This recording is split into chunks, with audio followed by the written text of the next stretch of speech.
I, Jimmy Carter, do solemnly swear. Turbulence characterized Jimmy Carter's presidency. Soaring interest rates, inflation, long lines at service stations, the Iran hostage crisis. Yet for all the challenges in Washington, I have been blessed by graduating from the White House at an early age. His post-presidential career soared.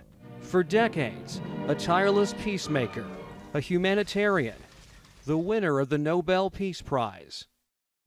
Nothing that I do is sacrificial. Jimmy Carter was born in Plains, Georgia. He joined the U.S. Navy in the 1940s. He later returned to Plains to run the family's peanut business. He ran for Georgia governor in 1970 and won. 6 years on, he entered national politics.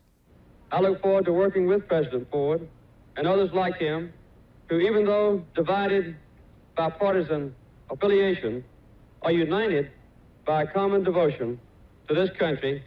After the Watergate scandal, Carter unseated Gerald Ford, who'd pardoned Richard Nixon.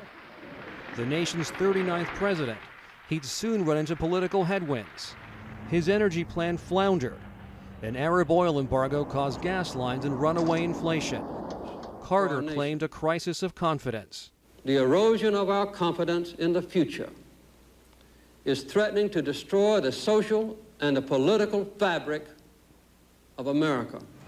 It was tough to recover, but overseas he scored a major coup, getting Israel and Egypt to make peace at Camp David. But the Middle East overshadowed his re-election campaign after hostages were seized at the U.S. Embassy in Tehran. Negotiations went nowhere. A rescue mission crashed and burned in the Iranian desert.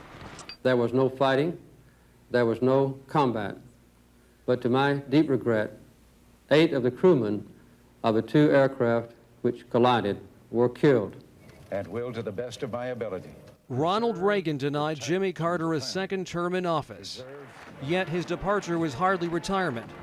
He founded the Carter Center in Atlanta. He helped oversee democratic elections in Nepal, Nicaragua, and other countries. He led an effort to eradicate guinea worm disease in Africa. In 2002, he won the Nobel Peace Prize. Ever the outsider, he was never shy about sharing his views. He denounced the Iraq War and criticized Israel's treatment of Palestinians. He always told Americans, "I'll never lie to you."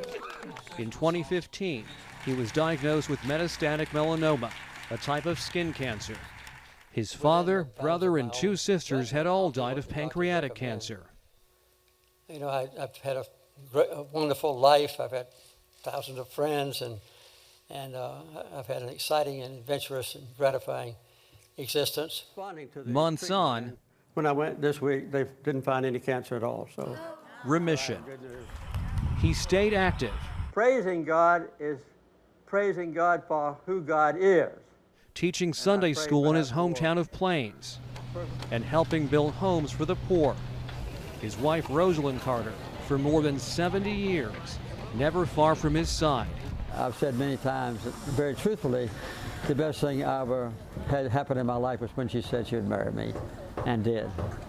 The nation's oldest living president, Jimmy Carter leaves a legacy of peacemaking, humanitarianism, and democracy. Alex Sands, The Associated Press.